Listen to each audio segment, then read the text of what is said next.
Today we're talking about car rides, because for families like ours, getting from one place to another is never as simple as just getting in that car. Car rides can be calming, predictable, contained.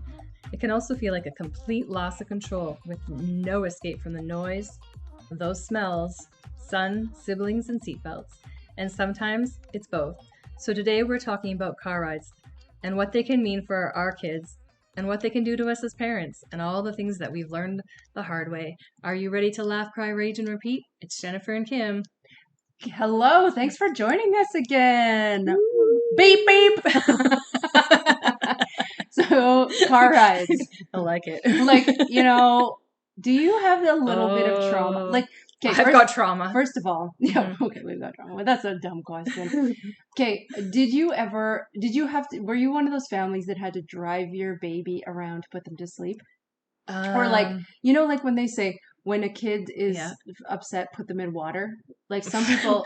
Don't drown them. No, give them a bath. Okay. Don't drown your kid. That's where my head went right away. No, water is soothing, it's like the womb. I drove my toddler around and I drove my son all the way up until full day schools. Until he was in school for a full day. To put him to sleep. Mm-hmm. Yeah, we would leave an hour early so that he could get a nap in before school started. Oh, yeah. So you'd get up and drive him. Well, because he would start. Oh, back then I think he started at 1. So sometimes we would leave at 11. Okay, and drive around in the half days. He did half days. A little naparoo. And you just drive in the car. Yep. And then sit in the car. No, he would be sleeping when we would just drive until it was time to be like, okay, get up, let's go. Oh, you just drive around. Yeah. Oh, wow. Yeah.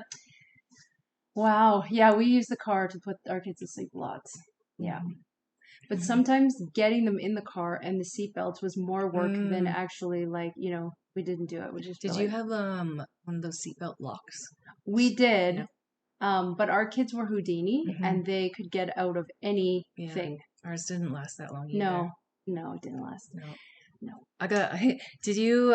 you know what we actually did? We went to a wrecker and we got seatbelts from a wrecker car. We just cut them out. So we had a bunch of car seats and we when our kids started going to school in cabs, they were we'll talk about my car seat stories. But we had car seats so they could just buckle, unbuckle, unbuckle. To play with. Yeah, to play with because they were obsessed with car seats and buttons. Yeah. I don't know if that was training for the Houdini or if it was... It might have been. It might have been. Or if it was a distraction. But it did work. It did work. They're like, we've got this. We know how to get out of this. Mom's given us the tools beforehand. You're going to school now. You got your seatbelt with you? I have some moments where I forgot to put that child safety lock on. Oh, on the door. Yeah. Oh, yeah. Riding along on that highway back from a children's hospital. You've been in there for a few hours. You're going to hit that big hill. The door opens. You're like... Yeah, before newer cars that don't open while the car's moving. Often our kids would just open the car door and jump right out. Yeah. Well, going 110, that's not good. No. Been there. Rolling down the window because they don't have the child safety lock on those yet. And there goes some stuff out that window. Shoes. Yeah. If ever you're driving and you're like, why is there just one shoe out there on the road? That's why. It was one of ours. How would someone lose a teddy bear on the side? Oh, that's ours. Yeah. We're not going back for it. That's how they get there. Yeah. Hey, Jennifer.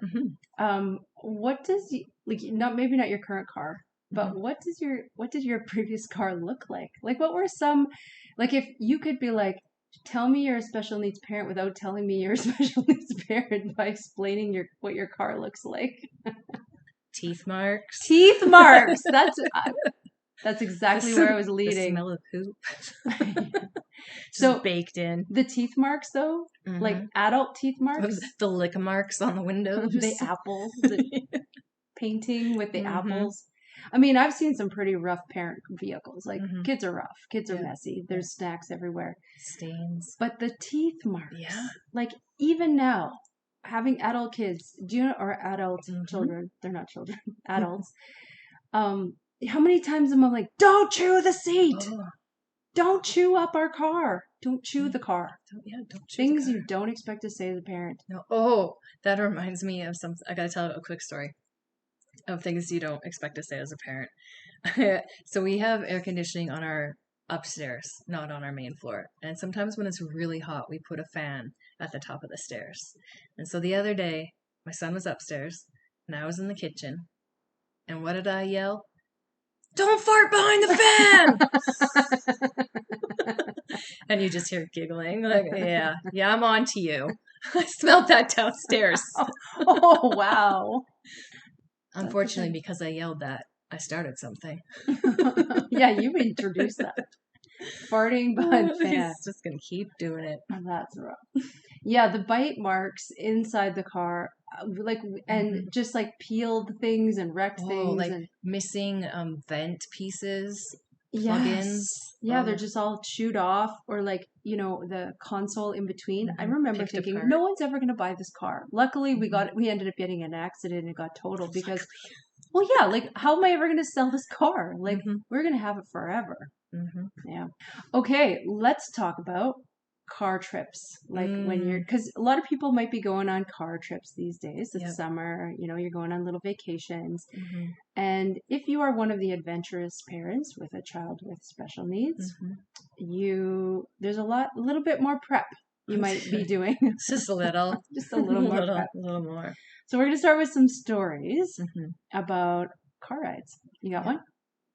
I guess our family early went on lots of car rides.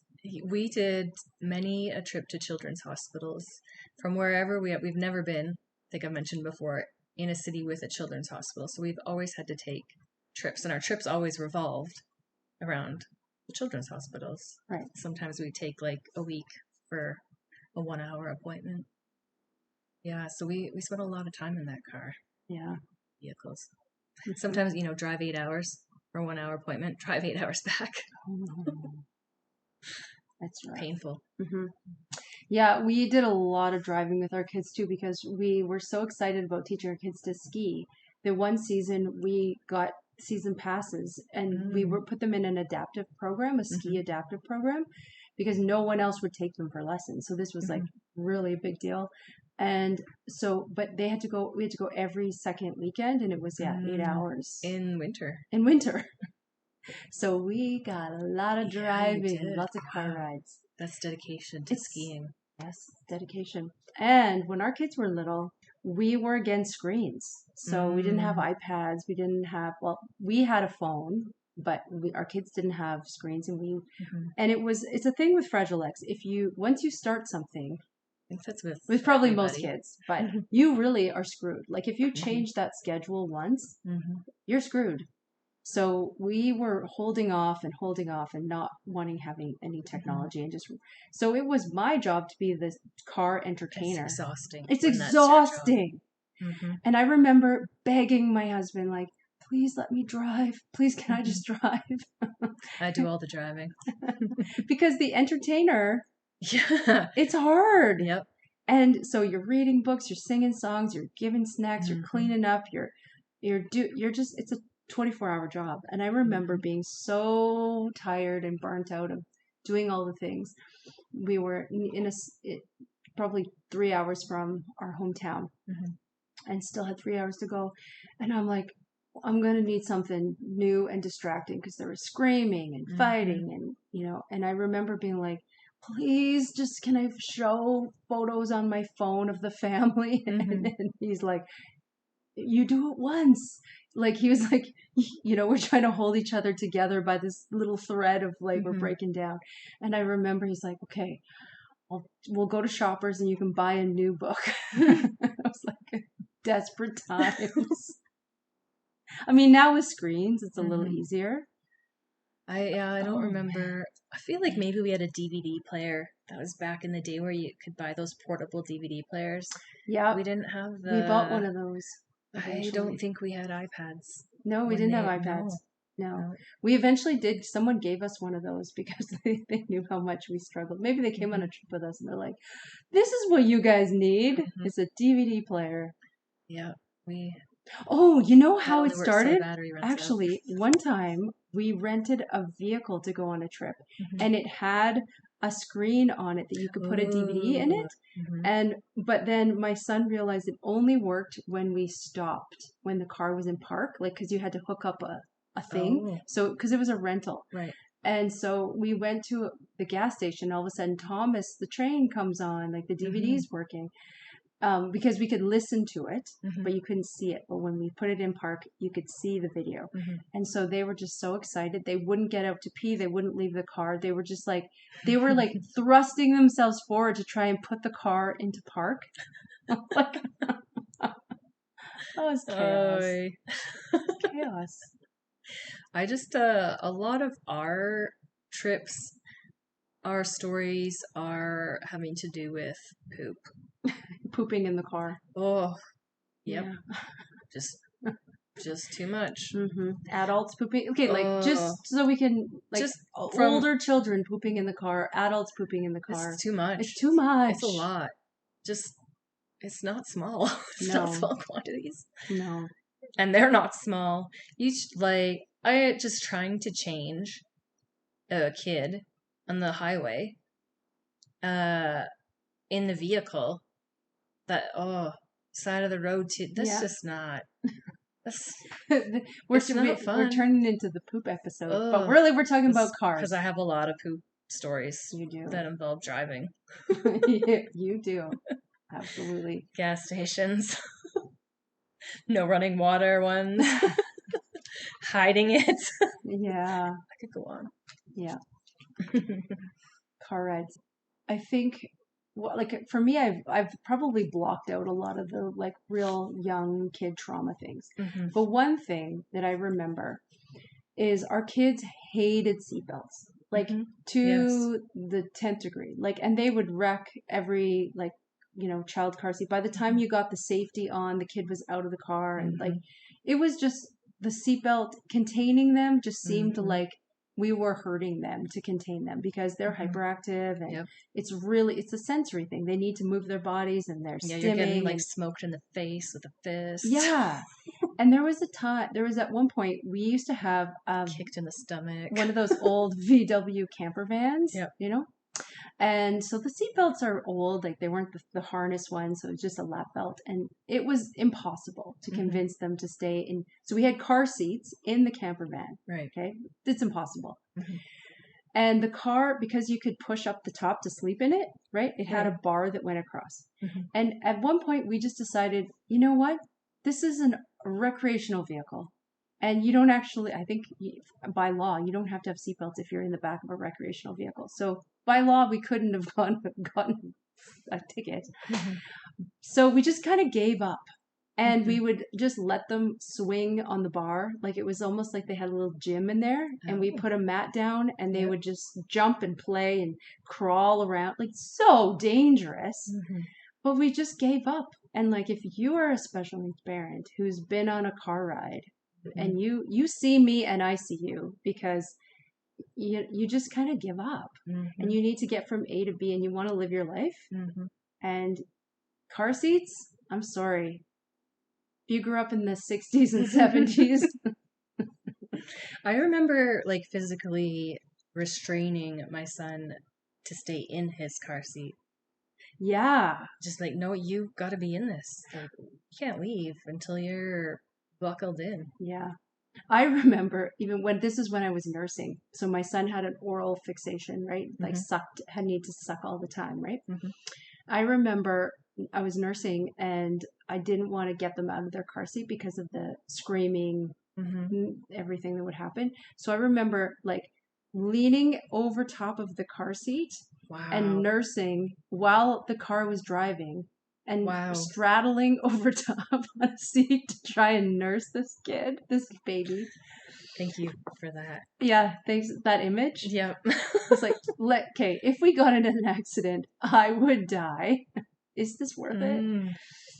Wow. Oh, but then you stop. Like you just want to get from A to B, and you're desperate, and it's rough times.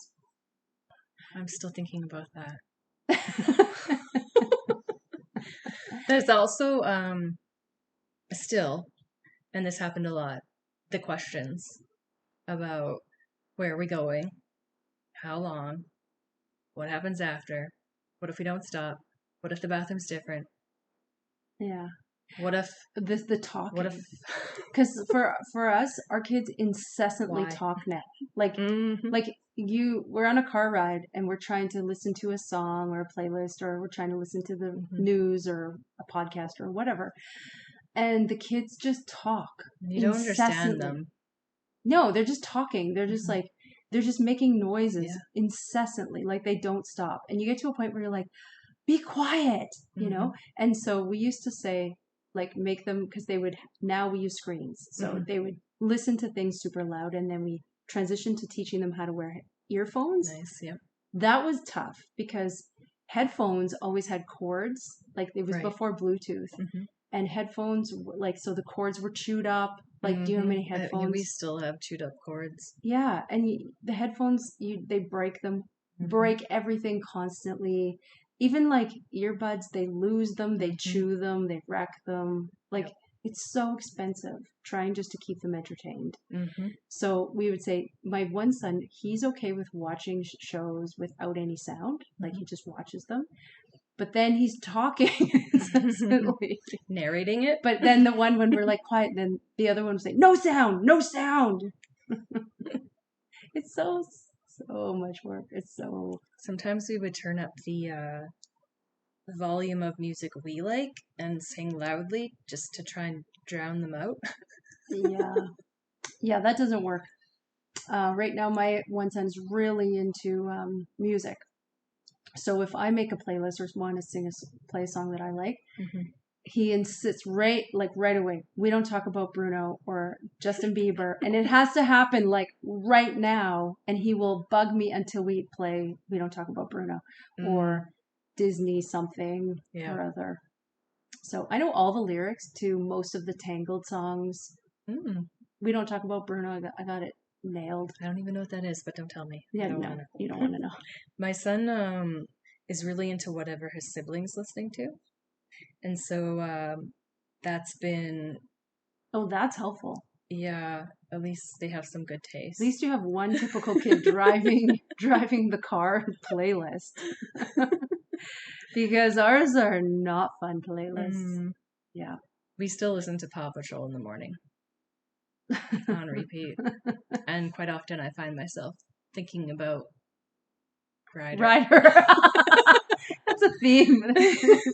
Like, why am I thinking about this? Why am I wondering how old he is and where are his parents and where does his money come from? Yeah. I know. I always think that about Max and Ruby. Where are their parents? But the questions and the incessant talking and the opening up the doors and the danger and all of these things you might be experiencing as a parent. But also, sometimes cars can also be like a medical thing. Like there's medical stuff that could be happening. Like, for example, my son developed a reflux when they're moving. So all of a sudden there was this horrible like coughing and throat. I won't do a demonstration, but a throatal like horking cough sound that he started making in the car. And it was like a tick, and we couldn't figure out if it was behavioral or if it was real. And it got really dramatic. So, and it was, we didn't tune in that it was like when he's riding a bike or when he's in the car or when he's moving. But, so we had him assessed by a speech and language therapist. And she determined that it was reflux during movement, because she's like, you need to track when you hear these. And then I even took like recordings of what it looks like. And it was really dramatic for a while. And then we realized it was reflux. And with Fragile X, it's a really common thing. So you can treat reflux if you want. But also we were able to treat it behaviorally and get him to stop just with cues. And like it took a while, but the car was what was causing it. Movement. Yeah. Wow. So interesting. I learned something. Yeah. Ticks. I Ticks. was going to say ticks or trips. It's like a tick, but it's actually like a medical thing that's caused by the car. Wow. Okay. And he stopped wanting to get in the car. So he has reflux would get so bad. Well, because there was a medical thing. So trying to transition him into a vehicle is the most ridiculous. It could be a whole movie. trying to get one kid. I mean, you've heard the start your engines Yes. on your marks, get set, Yep. go. The whole fanfare and yeah. So that has to happen. And then he still won't get in the car. And when it's a long trip, there's tears, there's crying, there's throwing things, there's locking us out of the house. We can't get into his room. Like, it's a whole thing just to get him into the car. So we have a trip coming up next week. Are you prepared emotionally and mentally? I am not prepared emotionally or mentally. How many hours are you You going to know what? I've been debating, should I because I'm so sick of the phone addiction. I'm debating, like, should we just not bring phones? And then I thought about the car ride. And I was like, that's a tough one. I know. But then you're for your sanity. You're on a trip where you can't lock them up. Right. And so there's this and then there's just this incessant bugging and trying to find. I mean, if you're in a campground, which we will be in a campground, remember I talked about going into other people's trailers, stealing, trying to think of where there's a screen somewhere. Yeah. So it's almost a safety issue to keep them, and also so we can find them, right? We can call them. Yeah. I do enjoy the. I'm talking myself into taking them. Talk about it. Should take it. I should take it. Okay, but we went, this is a family camping trip. I remember last year looking at the pictures, because then you want to show them. We're going to get into that, but show them what's happening and where we're going, because we go to the same place every year. So it's predictable. And so I'm showing the pictures, and you know what? It's all the family, like the cousins and stuff, are sitting around the campfire having a great time. And guess what? My kids are in the back at the plug-in, watching their phones. But hey, they're in the photo. They're in the photo, but it's embarrassing. Nah. It's like, but you know, all these other kids are like, tell me a campfire story, Auntie Kim, and my kids are just like, will not sit with anybody, and they're in the background watching. That sounds like Patrol. grief.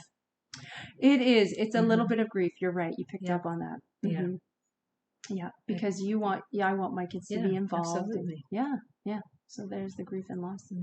What do you do when you have that, though? Like, when other people talk about their trips and that they brought their kids, or they had a great time. How do you deal with that grief and loss? Like, you just name it, feel it, just acknowledge it, and be in the moment, and sit with it.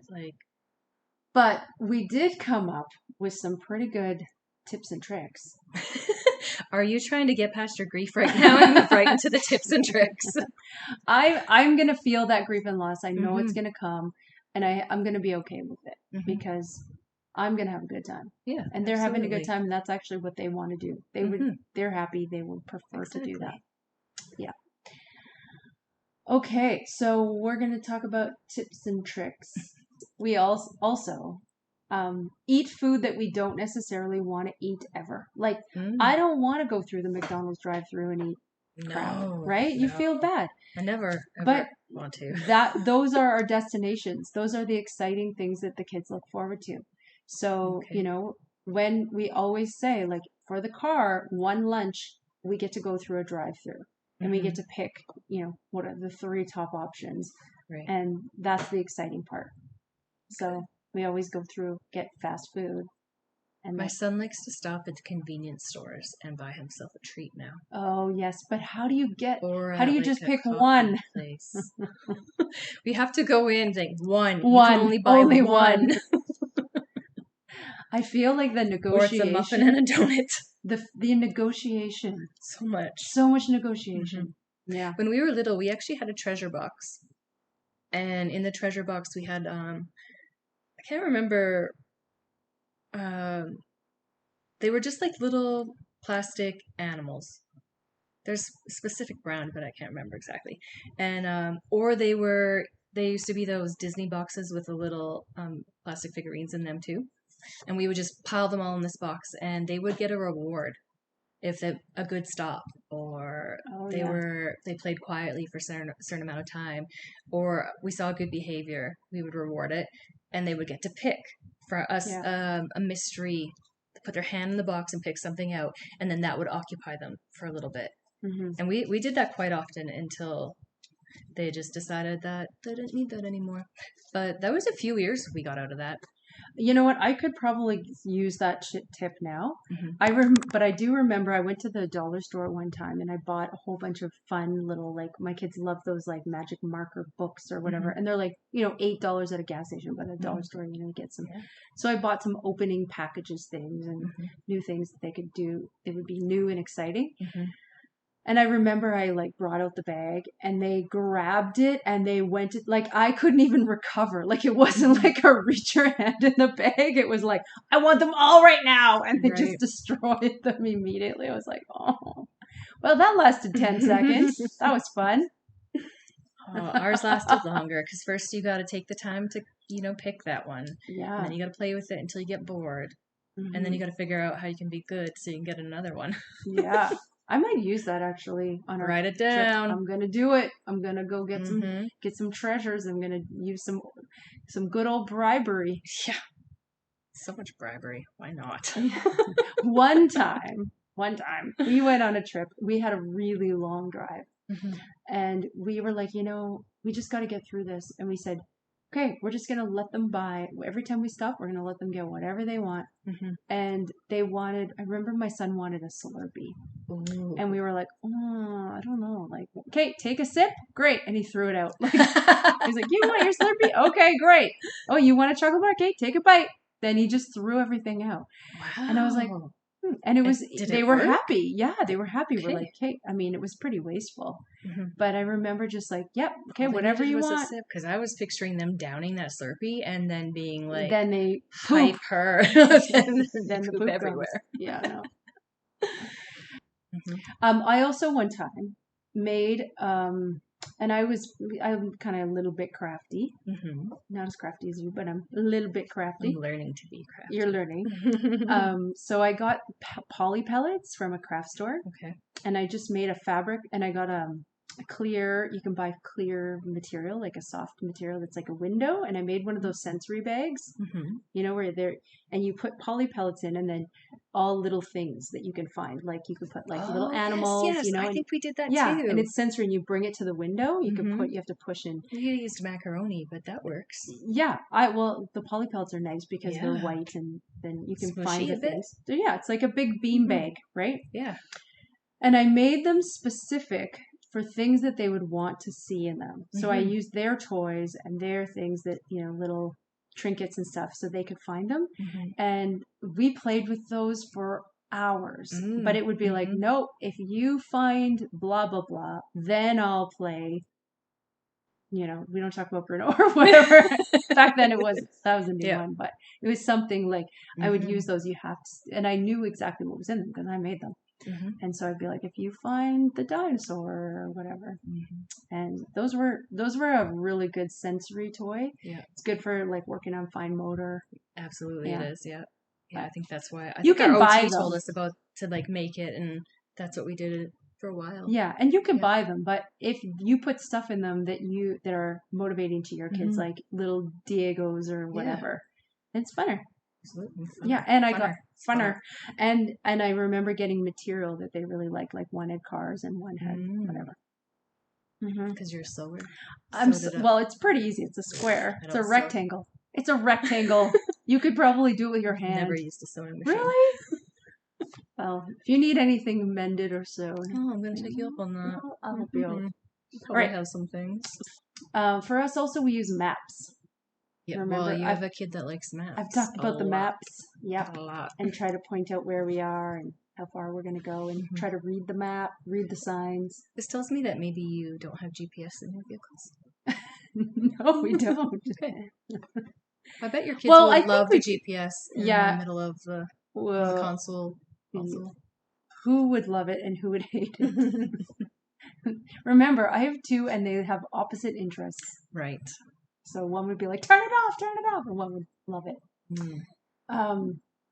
Whenever we would go on a long trip, we always, anytime we came across a small town or just a town, we would stop at the park and run up a hill. Yes. Roll down the hill. Jumping jacks, play chase. Push them on a swing for a bit. Yeah. Get some fresh air. It didn't matter the temperature, just that we needed to get out of the car for a few minutes. Yep. Yep. We still do that. Mm-hmm. Yep. We make them run around those little travel stations, whatever. Yep. We're like, no, another lap. Yep. Another one. We make turns. we do it. Chasing. 5 chasing. We play chasing around the stinky bathrooms. So my son will go into these bathrooms on his own now. And I don't want him to come near me afterwards. Because you know that he's been touching things and licking things. And so gross. You don't want that. Oh. Yeah. You know, and then it's in I'm your sure car. that your kid's an adult. My kids are adults. You still travel with baby wipes, guaranteed. Absolutely. 100%. Me too. And you know, our last trip, we thought, oh, we'll just bring one packet. And the Costco size, like, that's got to be enough, right? It wasn't. It wasn't enough. We had to buy more. What? You could never have too many wipes. Oh my goodness. Anytime we go through the car wash, we get like a sample wipe. I stock those up. Kim, I've got piles in my car just in case I run out of the baby wipes. Wow. Yeah. Mm-hmm. Yeah. Fun. So the movement breaks are really good. And then we talked about warning them. So like if you know something, you're going to be at a place in like, so many, half an hour we even sometimes use, like, we're going to start getting our shoes on. Mm-hmm. We're going to start because they take all their clothes off. Yeah. All the time. Yeah, that's just so like in the wintertime, you're like, where is your shoes? Let's play find your shoe. Where's your other shoe? Where's your boot? Where's your sock? Where's the socks? No socks. I thought you just said, where's the poop? I'm like, no. Yes. And I nodded right along with them. Like, exactly. Where's that poop? You said boot. No. Yeah. I just, our kids, so like when it gets pretty stinky, we just like unroll the windows, but we don't have the child locks on, so they can't roll them up and they get really mad. We just air them out. So then we thought that's kind of mean too, but we use the roof vent. Oh my God, they hate it. They won't even let it open so we can look at the sky. Like the sun, the sunroof. They won't even, what are you whatever, about? the sky. Yeah, the sky roof thing. Okay, I don't have a sunroof. Oh. So that doesn't happen. We don't. In my car. It's pointless that we have one because our kids hate it. So dumb. So yeah, we also had a box of sensory toys. Sensory toys. Yes. All different kinds.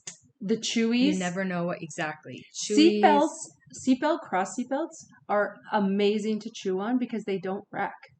So my kids chew on the seatbelt crosses and they're like indestructible. Yeah. Yeah, they are. I never thought of that. So if I forget it, I see them. They're always chewing on them. If I forget the Chewies.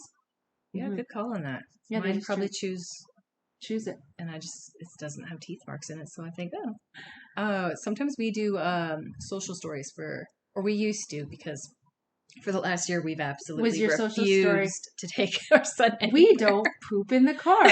We only poop at the stinky bathrooms.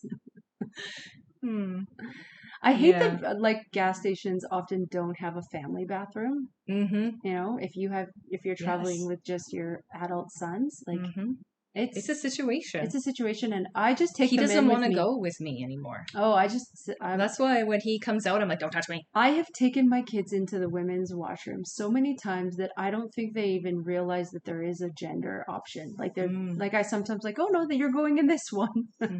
This is why I think all bathrooms should just be one gender. Yeah. I know, like, people are like, oh no. Family bathrooms for everything. No, exactly, because my son won't go with me anymore. Yeah. But I need to keep my eye on him. I don't know what's going on in there. If my husband's with me, it's fine because he'll go check on him. And quite often he's playing in there. Yeah. There's been a few times where I've had to be like, is there like a kid in there? Yeah. Like, every time. Every single time. Yeah. My kid doesn't even doesn't know how to lock the doors. So he just keeps it open, sitting there. Yeah, I don't know what's going on. They're just the wackos. And I worry the whole time because totally he won't go with me. No, I know. I'm not going in the woman's bathroom. My kids don't even realize it. Not happening. I'm just like, this one or this one? But I don't care anymore. You just I gotta don't like the germs, Kim. do what you do. I don't like the germs. Because he licks me. Be minding my own business and he'll come up and like smell my neck, lick my arm, and like. Yeah. It's gross. I love him, but I don't like the back, the sniffs and the licks. Yeah. You can never have too many snacks. You can never have too many snacks. And think about your snacks. Mm-hmm. Don't take sticky snacks. Take crunchy snacks. Crunchy. No, my kid doesn't eat crunchy. Your kid doesn't do crunchy. No. Nope. Oh, because our It's kid always sticky. crunchy gives that proprioceptive feedback on the teeth. No, he hates the crunch. Oh. It has to be soft. Oh, interesting. Mm-hmm. Because I find the crunch actually helps because the chewing and the Mm-hmm. Mm-hmm. No. But like one time I thought, let's bring some gum because then you get they can maybe be quiet. No, gum is a bad idea. You know where that gum's gonna be? Stuck to everything. I was gonna say they swallow it. No, I've always they take wished it my out son would chew gum too, because he's very oral. Mm-hmm. But no, he swallows it. My kids swallow it or they stick one. You just find it everywhere. Yeah, they play with it. No, don't bring gum. That's a bad idea. Yeah. Or like they like chewies, like those little gummies, Yep. but like they're sticky and they get everywhere. And Saliva. There's always saliva everywhere. A girl. Okay, but you know what? I think for us and for everybody, I think if you're a parent of a kid with special needs, just bring a screen. We're giving up. Just bring a screen. Okay, with all those tips and tricks. Don't do any more trips. We're going a full year without a trip. 2 years. Are we at 2 years now? When he turned 18, we were like, no more. Nope, we're done. Trips. And we've held to that. Yeah, just things like that. Guys, we see you. We feel you. Car rides. Car rides. At the end of the day, car rides are not just about getting from one place to the other. They can be calming, they can be chaos, they can be overwhelming, they can be exhausting, and they can be all of that in the same trip. And as parents, we're not just driving, we're planning and predicting, packing the snacks, managing siblings, watching for the bathrooms, and trying to keep everyone safe and somewhat okay. So if car rides are hard on your family, you're not alone. Pack those wipes, pack some more wipes, maybe even a few more. The headphones, the snacks, use that child lock, lower your expectations. Lower it, guys. And count survival as a win. Listen wherever you get your podcasts and follow us on all your socials. LaughCryRageRepeat.com. Share your story, ask your questions.